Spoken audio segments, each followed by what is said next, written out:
Olá, internautas! Hoje vamos conversar com o advogado previdenciário Rafael Vasconcelos e ele vai falar um pouco sobre as possíveis mudanças na Previdência Social.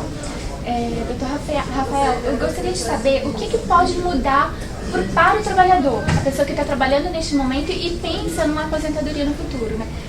Talvez uma pessoa que já vai se aposentar nos próximos dias, no próximo ano, ou mesmo os jovens, né, que entraram no mercado de trabalhador. Então eu queria que o senhor falasse um pouco sobre isso. Sim, então, a perspectiva é que a idade mínima seja novamente reintegrada no sistema, né? O que acontece hoje é que não existe mais a limitação. Você pode se aposentar a qualquer tempo, desde que, aplicado o fator previdenciário, né, seja feita a média do salário de contribuição da pessoa, a partir de julho de 94, e aí dentro dessa média, a gente consegue fazer depois a inserção do fator previdenciário para achar a média de cálculo. A grande questão é, a proposta das centrais sindicais, né, do próprio sindicato dos aposentados, do qual eu represento como jurídico, é colocar a instituição de uma idade total de somatório, de 85, 95, 85 para a mulher e 95 para o homem, para dentro dessa perspectiva, com o somatório da idade e do tempo de contribuição, nós conseguirmos aposentar a pessoa sem o prejuízo do fator previdenciário, né? A proposta original, ela fixava uma idade mínima para essa aposentadoria. Ocorre o seguinte, as pessoas que começaram a trabalhar em décadas anteriores, elas iniciaram a atividade laborativa mais jovem. Então, como elas eram mais jovens, mais tempo elas têm, obviamente, de trabalho, né? Mas se elas tivessem uma idade mínima, elas teriam que trabalhar muitos anos, né? Digamos aí 40, 50 anos, para poder conseguir aposentar nessa regra nova. Então, por isso que nós defendemos que não haveria necessidade de fixação de uma idade mínima, e sim o somatório apenas. Mas o governo já estuda criar uma idade mínima sem essa mudança de regra, né? Colocar, por exemplo, a idade mínima de aposentadoria 65 anos, tanto para homem quanto para mulher. Como Sim. que seria essa mudança? Seria semelhante ao que ocorre em outros países? Então, o que acontece é, em outros países, eu até pontuo muito isso, a aposentadoria tem sido defendida como uma limitação só para aposentadorias por incapacidade, né? Aqui no nosso país, ela é defendida para os idosos, né, e para as pessoas quando chegarem no estágio mais avançado de idade, para que elas possam, com isso, aposentar e ter uma complementação ao dinheiro que elas reservaram durante a sua vida, né? O que acontece é, com a instituição do fator, né, 85, 95 do somatório, essa idade, né, que a pessoa contemplar no momento da aposentadoria, ela não vai interferir no critério final de cálculo. Então, na Europa, por exemplo, se a pessoa tem uma idade menor, mas tem um tempo maior de contribuição, ela não tem o prejuízo que é existente aqui no Brasil com o fator previdenciário. Mas alguns países já instituíram uma idade mínima, né? 65 Sim, já chega até sim. 68 anos. Sim. A idade mínima, é evidente que a aplicação dela, ela visa que com o aumento da expectativa de vida, né, da população, ela visa criar um limitador e que a pessoa receba por um período menor aquela aposentadoria. E essa reforma é realmente necessária? Por conta do déficit, o INSS divulgou há alguns dias um déficit de 50 bilhões, Certo. um aumento de 13% no último ano. Como que acaba se não tem jeito, né? Vai ter que fazer uma mudança porque esse déficit só aumenta. Então, é necessário realmente uma mudança na aposentadoria, por mais que ela não atenda aos critérios, né, aos anseios da população. Isso, aos anseios da população. Então, essa modificação ela é bastante defendida, muito embora o governo seja tendencioso a dificultar as regras de acesso à aposentadoria. Isso tudo, essa justificativa de proteção, obviamente, do Caixa, da Previdência, ela já é de longa data, né? Desde a época de transição, até da época em que Fernando Henrique, né, aplicou aquelas novas regras instituidoras, até o fator previdenciário, foram automaticamente inseridas no sistema previdenciário para limitar a aposentadoria para as pessoas. E aí, com o aumento dessa expectativa, diretamente isso influencia no cofre. Que a pessoa, por exemplo, que recebe uma pensão por morte, né, com 30 anos, por exemplo, se o marido faleceu e ela tem apenas 30 anos, ela vai receber durante toda a vida dela essa pensão, automaticamente para os cofres isso cria um déficit muito grande. Então a tendência é que para os benefícios, por exemplo, para a pensão, que sejam criadas normas complementares a essas. Não bastaria, por exemplo, que a pessoa contribuísse apenas durante 2 meses, como é a regra atual.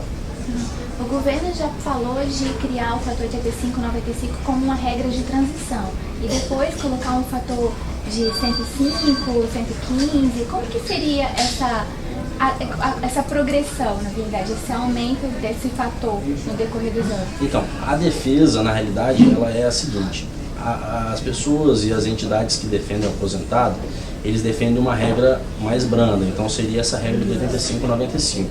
O governo já não aceita muito essa tese de 85/95 apenas. Ele quer instituir um somatório maior, mais elevado, exatamente para poder levar com que as pessoas apenas com a idade mais avançada consigam, obviamente, ter acesso à aposentadoria. E aí, se nós colocássemos, por exemplo, a regra do 105, 115, ninguém conseguiria, dentro da viabilidade, né, do ser humano, aposentar com menos de 55, 60 anos. Entendi. E com essas regras, o fator previdenciário acabaria? Com a inserção dessa regra, o fator previdenciário acabaria.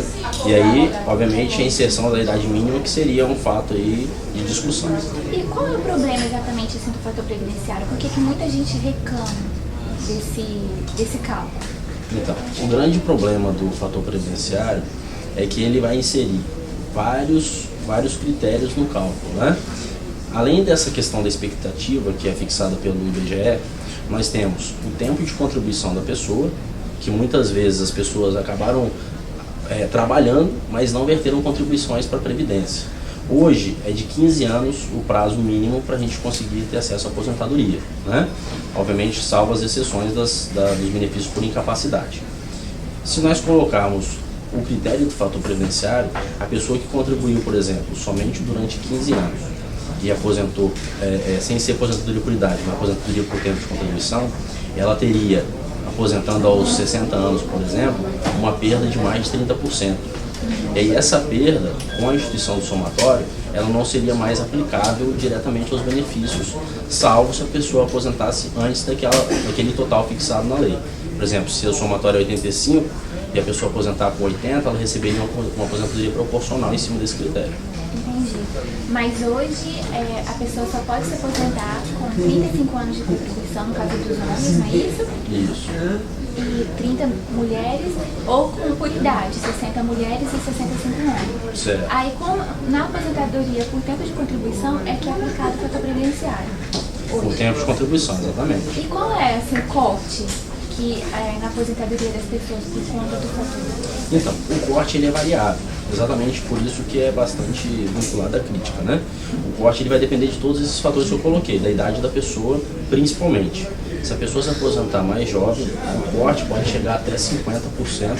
Em alguns casos, eu já vi, em casos extremos, até 60% do corte. Então, se a pessoa, por exemplo, tem uma média de 80% maior salário de contribuição de R$1.000, por exemplo, ela passaria com o fator a receber R$500. No caso de aplicação de 50% do fator previdenciário.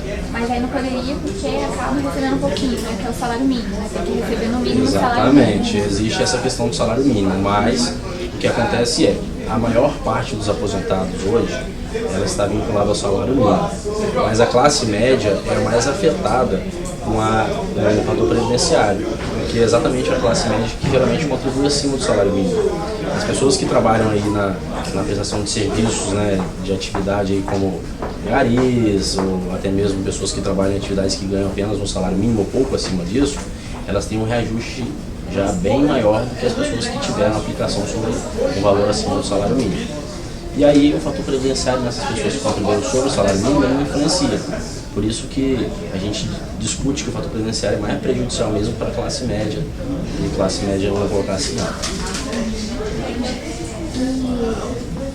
No caso, doutor, como assim? Há uma possibilidade do fator previdenciário cair ou não? É muito difícil que o Congresso, alguma outra lei seja aprovada pelo Congresso para que coloque um fim, né, no fator previdenciário. Existe essa possibilidade? Porque é o que todo mundo pede. Sim, é uma reivindicação antiga. Mas é impossível ou é possível? Então, é totalmente possível, né, e plausível a modificação e a exclusão do fator previdenciário. O que acontece é, o governo, obviamente, como proteção, né, à própria Previdência Social, ele tende a criar normas e regras, né, no caso da exclusão do fator previdenciário, ele tende a criar regras para poder dificultar o acesso à aposentadoria. Então, com isso, não existirá o fator previdenciário, mas existirão regras complementares que dificultarão, assim como o fator previdenciário dificulta hoje. Existe a possibilidade de uma reforma da Previdência no ano que vem? Existe a possibilidade, mas no meu entendimento é bastante remota, de uma reforma geral na Previdência, uma reforma total, né? Nós teríamos aí reformas relevantes, né, que estão sendo inclusive discutidas lá no Congresso Nacional. Mas uma reforma total eu não acreditaria. Seriam pequenas mudanças. Exatamente. Então, assim, o brasileiro vai ter que se conformar e trabalhar mais. Na perspectiva que nós enfrentamos hoje, infelizmente eu digo que a cada dia é prejudicado o direito do trabalhador, né? Porque aí, no caso, as pessoas que estão hoje no mercado de trabalho, a cada ano, com a instituição dessas novas regras, né, esses novos regramentos, elas vão tendo um prejuízo porque elas vão ter que trabalhar mais para conseguir ter acesso à aposentadoria. E como se prevenir, assim, de ser afetado por essas mudanças de regras? Ou fazer uma poupança, ou fazer uma previdência privada? Quais seriam as opções do trabalhador para não, assim, ser prejudicado no futuro? Então, os economistas defendem, né, o investimento direto, tanto na previdência privada quanto em títulos aí do Tesouro, né? Porque eles teriam uma aplicação mais relevante sobre a inflação. Obviamente que isso aí é um critério mais relevante para as pessoas que têm uma perspectiva de poupar, né? Obviamente o brasileiro, em relação ao resto do mundo, ele poupa pouco. Agora, nos últimos 5 anos, nós estamos aí batendo recordes dessa poupança. Mas o aposentado em si, ele nunca tem essa perspectiva de juntar o dinheiro. Muitos aposentados acabam levando também para a questão dos imóveis, investindo em imóveis para poder, em cima dos imóveis, oferir renda. Seria, obviamente, um plano B para poder suprir essa deficiência da Previdência Social. Não importa o jeito, então, tem que poupar para a aposentadoria. Exatamente, seria uma dica bastante relevante para não sofrer o que nossos vizinhos aí vêm sofrendo, como é o caso da Argentina, né? Com as intempéries da política ou até mesmo da questão governamental. Que aí, quando há um rombo ou alguma situação mais complexa, você tem um plano B para poder suplementar uma previdência deficitária. Não pode esperar só que o governo vai sustentar você no futuro. Exatamente, não. Planejado. Exatamente, não seria viável, né, que nós brasileiros contássemos única e exclusivamente com a previdência social.